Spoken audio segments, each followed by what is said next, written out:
Hello, you are watching Silkway TV channel. I'm Balzhan Samigulina, and today we will be commenting on state visit of the President of China, Xi Jinping, to Kazakhstan. We keep broadcasting live from our studio in Astana. And today I'm joined by my colleague Tian Wei, a well-known TV host from China Global Television Network, and Iskander Akılbay, foreign policy analyst from Kazakhstan. We will discuss current state and perspectives of bilateral relations between Kazakhstan and China. Dear guest, thank you for joining us. It's a great pleasure to have you here. Thank you very much. Great honor. Notably, it is the second day of the state visit of President Xi to Kazakhstan. Chinese President arrived to Astana on July 2nd. He was welcomed at the airport by his Kazakh counterpart, President of Kazakhstan. And now we can see that the cortege of President of China is approaching to the residence of President of Kazakhstan, Akorda. There is expected bilateral negotiations between the two leaders, as well as President Xi is expected to take part at the 24th meeting of the Council of the Head of the States of Shanghai Cooperation Organization, which is also set to take part 4th of July in Astana. President Xi arrived to Kazakhstan on July 2nd by the invitation of President Tokayev. It is his fifth visit during his presidency in China and second visit during a two-year period, and we can see some cars from the cortege of Chinese president arriving to the Akorda residence.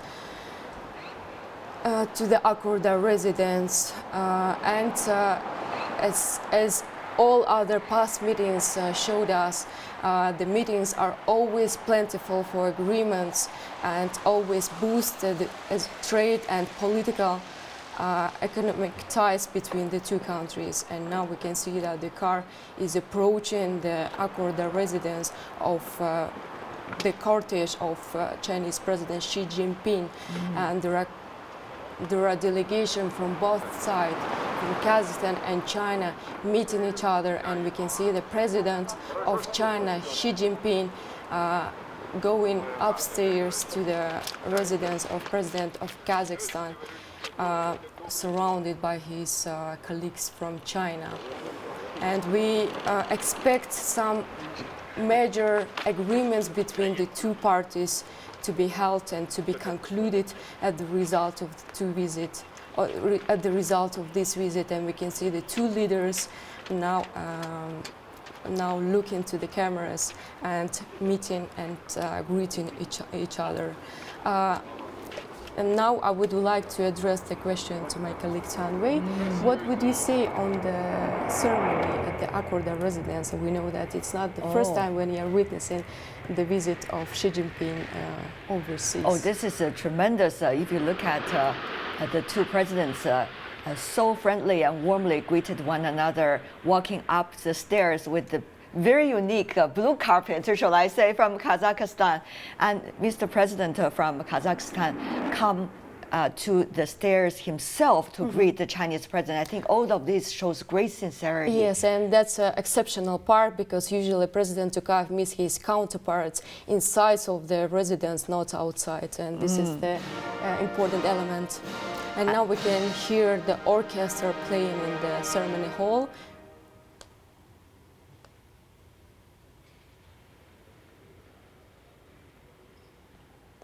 And President of China, Xi Jinping, is now meeting with the Kazakh delegation, the cabinet of ministers, and having the hello and greetings to one another.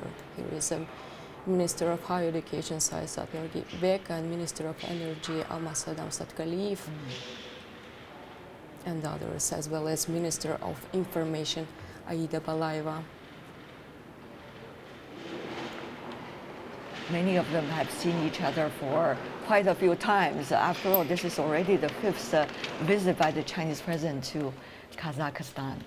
And second in 2 years period, which can be symbolized as frequent visits of two leaders to Kazakhstan. What would you add on this ceremony, Iskander? Well, I think it's very historic and it's a very important visit.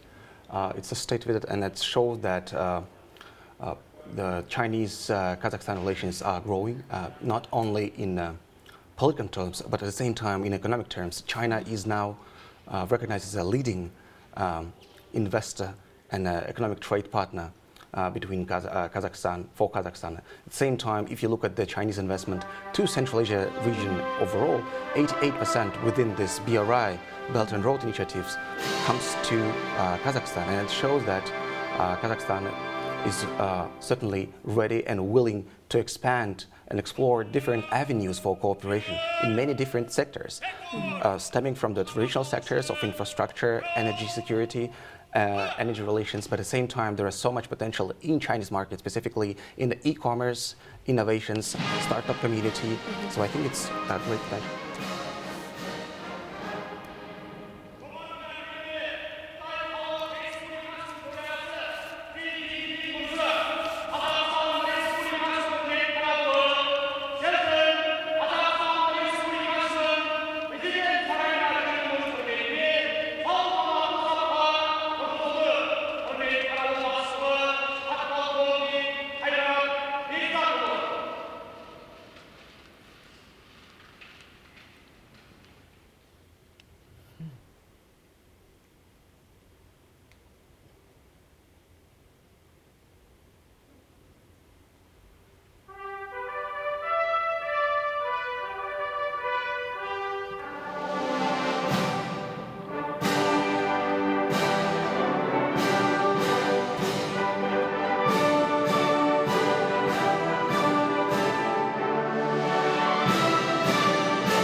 And here the ceremony part is coming to its conclusion. And let me remind you that it is the 5th visit of President of China Xi Jinping to Kazakhstan during his presidency, and it is the 2nd visit during the 2-year period. And notably, President Xi Jinping chose Kazakhstan as the first point after the end of COVID-19 pandemic for overseas trips, and he came to Kazakhstan back in 2022. Apart from bilateral meetings with President Tokayev, President Xi is expected to take part in the Shanghai Cooperation Organization, which is also set to take place in Astana on July 4th. And also President Xi is actually arrived yesterday, and there were a big greetings at the airport to meet President Xi Jinping. And now let me ask the question to my Chinese colleague. What is the agenda of the visit of President Xi Jinping to Kazakhstan? What does Chinese media say about it? Well, you see, as the two leaders and the two countries have already decided to have this permanent strategic comprehensive partnership. So obviously, in the agenda, there are so many areas ranging from political to economic and trade, cultural, energy, and the list goes on. And there's a tremendous amount of coverage of this visit by the Chinese press. I was reading some of my colleagues' works just running before running into the studio. But you know, there are so many different areas that people are looking at. Yesterday, I attended a joint meeting of entrepreneurs and business leaders of both countries, China, Kazakhstan, and talking to our energy minister coming from Kazakhstan. He's been updating me. Right? Yes, indeed, updating me about all the latest MOUs signed by the two sides just yesterday. It's just a tremendous number, I think. Yes, indeed. And also, he talked about the safety of the energy transmission from Kazakhstan to China. China has always been regarding Kazakhstan as a very reliable partner. Meanwhile, at the same time, the two countries are working so hard on the new energy perspective, the green transformation taking place in the world. China, Kazakhstan working hand in hand on hydro, on wind, and hopefully also on nuclear energy. As you know, electronic vehicles are very popular in China. And I also heard from my colleagues covering other cities, including Astana in Kazakhstan, that EVs are also running on the road here in Kazakhstan. So I think there's tremendous amount of work that the two sides are working on. Also on e-commerce, our guest earlier mentioned about that. We see the platforms being established here in Kazakhstan that would facilitate trade, especially small and medium-sized companies between the two sides to create this beautiful synergy and people to people. I have so many things to say. Do you have enough time for me to go through all the list I want to say here? I think we can move on with the questions to Iskander. What would you say on this time's visit of President Xi Jinping to Kazakhstan?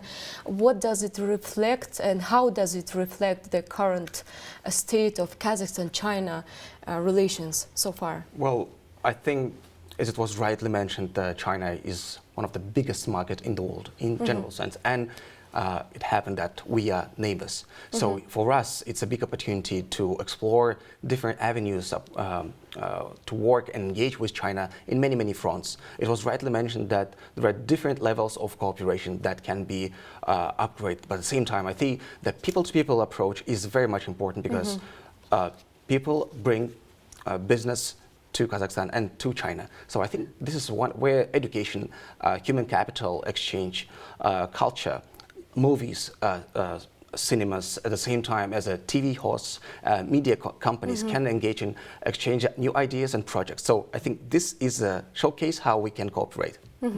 And last year, the countries entered the visa-free regimes for countries' residencies. What would you say on the people-to-people exchanges? How many Kazakhs are now you are witnessing in China, and what can we expect in this area? Yeah, I mean, I'm a beneficiary of the visa-free procedures from both sides, right? Coming here to visit Kazakhstan, I can go with my colleagues with a lot of ease without worrying too much about the visa. And this creates such an ambience of friendship for both sides and convenience as well. For example, about the cultural exchanges, the Silkway TV and CMG, China Media Group, CGTN, together has been creating beautiful partnership. You and I sitting here today together is a great demonstration of that, and TV shows as well. But this is not limited to this. Yesterday, I had a chance to talk to some of the kids coming from the Confucius Institute. They speak Chinese very well. Great Chinese. Actually, one of the kids I talked to was a young boy, 10 years old. I think his name is Amihan. Yes. He was there at the welcome ceremony for the Chinese president and this as far as I know, President Xi invited invited to study at one of the Chinese universities, with him, right? He told me, the kid told me that he only wants to go to Tsinghua University, the most well-known university in China, and want to start study computer programming. That's all he wants to do. But of course, he's so cute. Having said that, though, I think both sides have really planted the seeds of friendship, starting from kids. And moving on, for example, another visit I made to the Astana Opera, and there was a young singer that I talked to. He was so proud to play a role in the opera Turandot because he thought his younger days of studying and exchanging in China for just 1 week could provide him with a lot of background about understanding Chinese culture and therefore play a role in the Turandot. We have also Dimash Kutaibergen, a singer who is performing in China and Kazakhstan, who is a good example of culture. Yes, and I put all this content on my social media account. My Chinese colleagues, opera singers, they just write their response there. They said, oh, I want to see them here in China. So you see these cultural exchanges going on from specific cases to a grand blossom of friendship. But this is not all. What is even more important is we do not understand just each other skin deep, but it should be more than that. So I think people to people, especially business interactions, are so crucial.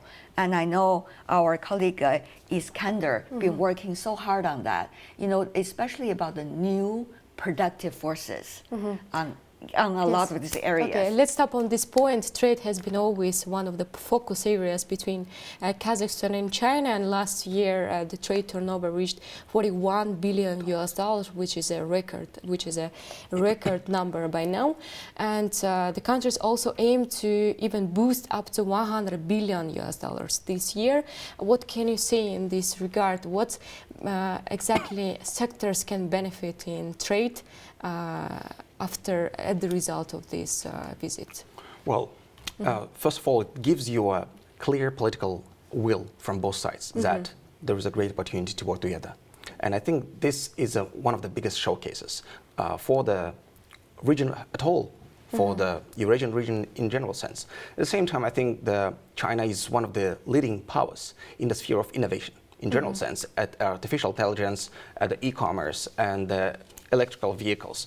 And one of those key areas where I think there is a great potential to work is renewable energy. So this is where this different cross-sectoral approaches can be applied. And I think Kazakhstan, we have a great human capital, and we see the growing startups and innovative projects that are integrating AI into their own marketplaces. So I think this is where we can actually tap into the Chinese market, and where Chinese ventures can come to Kazakhstan, and we can create joint approaches and joint projects here. I think it's the right time to step up our relations and put innovations into the different sectors of our cooperation. Let's talk about the energy sector. For example, China is expected to be the biggest consumer of oil products by 2030, and Kazakhstan is indeed now one of the biggest oil suppliers in the world. How can countries better and even closer cooperate in this area? Well, I think one of those possible approaches is to, for example, to invest into the refineries, into the different factories who can actually support the Kazakhstani oil production or oil delivery to the Chinese market. I think at the same time, there is a great potential to diversify our energy cooperation. For example, China is one of the leading powers in the critical minerals. And this is where Kazakhstan is trying to explore its strong sides, and this is where we actually can cooperate.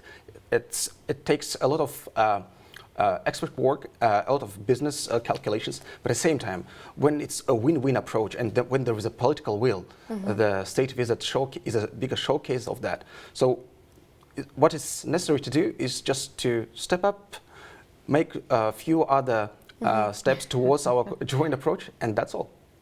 If to speak in more broad in context, Kazakhstan during its presidency this year at Shanghai Cooperation Organization proposed to initiate and to adopt SCO energy development, energy strategy, I mean. And Kazakhstan is expected to see the member states to adopt this strategy until the end of this year. And what new approaches or elements need to be added, do you think? I think we need to, global agenda.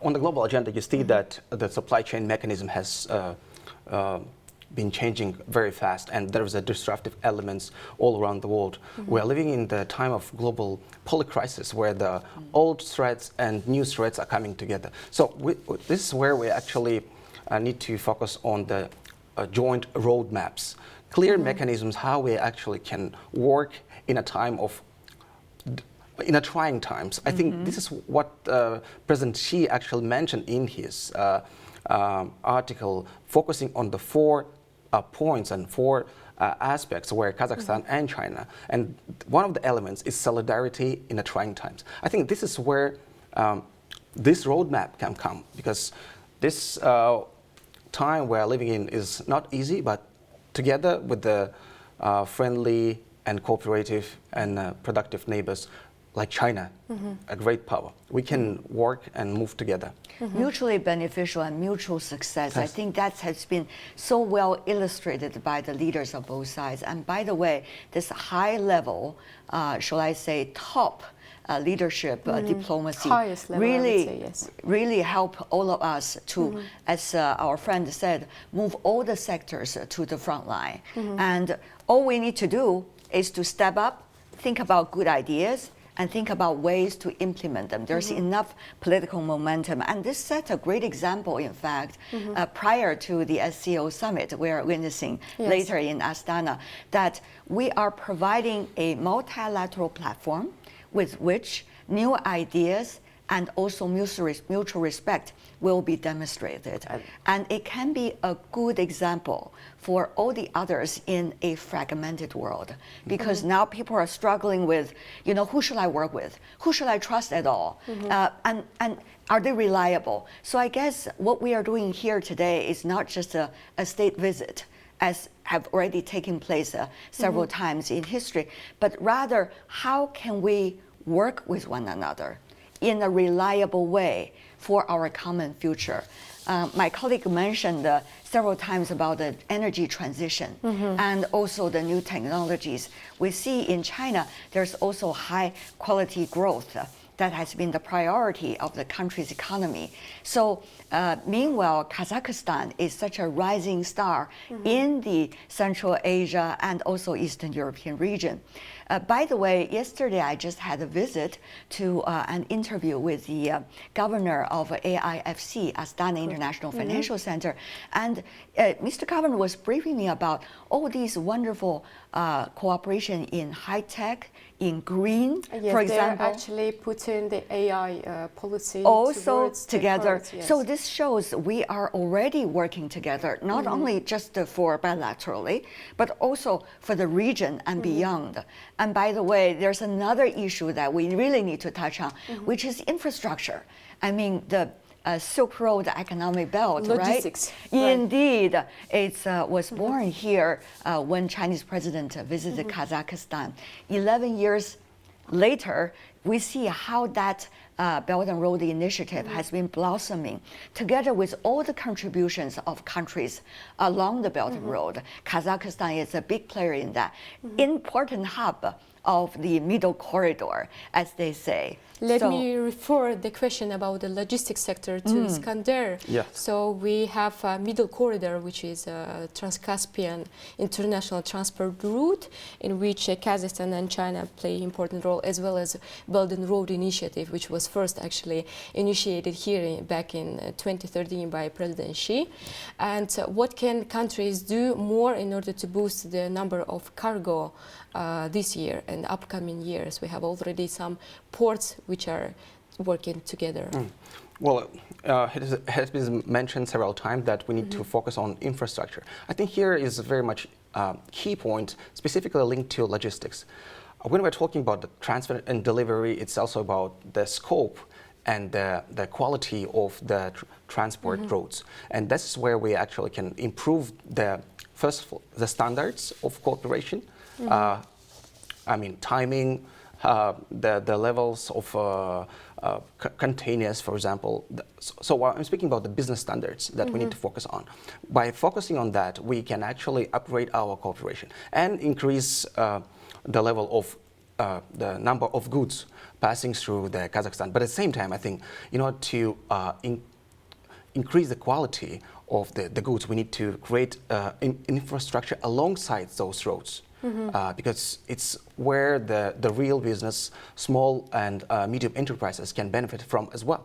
So this is actually a combination of both state enterprises and private enterprises working together along the Silk Road. Tianwei, let me address the question to you. You're an international journalist, very well known in China, and you've been witnessing many international events. How do you think this strengthening of cooperation between Kazakhstan and China influence to the world in general in global agenda, and in terms of Eurasian continent? Of course, as I mentioned earlier, Kazakhstan is such an important hub in the continent and beyond. And also, meanwhile, there are comprehensive layers of cooperation between China and Kazakhstan. At the same time, we see your country, Kazakhstan, is rising it's also working very hard, making efforts in so many different areas. So I think this shows the prosperity of this region as a result of earlier efforts. For example, the Belt and Road, 11 years, everybody is connected. Without connectivity, trade can't happen. Remember the Silk Road, the ancient one was through camels, but now, of course, it's through cars, high-speed trains, and also cargoes. Kazakhstan was once articulating how to make sure to develop as an inland country. And now I think we have figured it out. Even without sea around you can certainly do very well as a transportation hub. So I think all of these are great inspirations for all the others, that we need to be creative, that we need to be reliable, that we need to be each other's partners. Only when we go hand in hand, we will be able to solve some of the current headwinds and be able to figure out even more new ideas and even more importantly, implement them.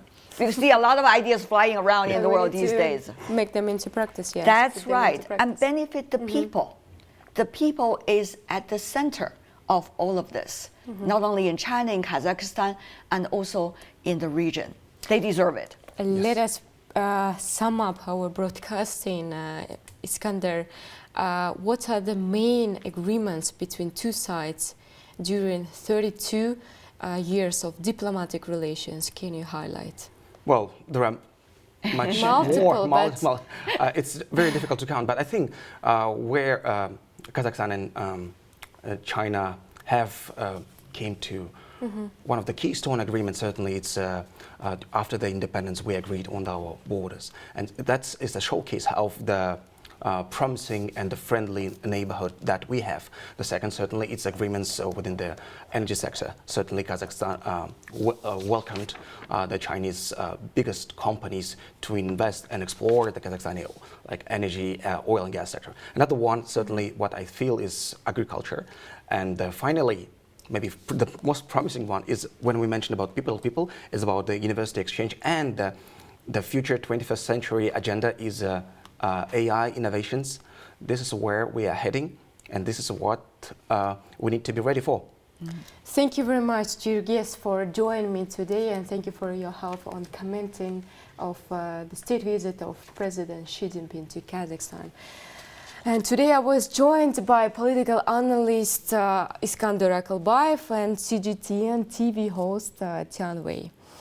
And thank you for joining us, dear viewers, and keep watching us on Silkway TV channel for special coverage on SCO Summit. We will be having a mobile studio in order to broadcast the live interviews with distinguished guests and summit participants. Thank you very much.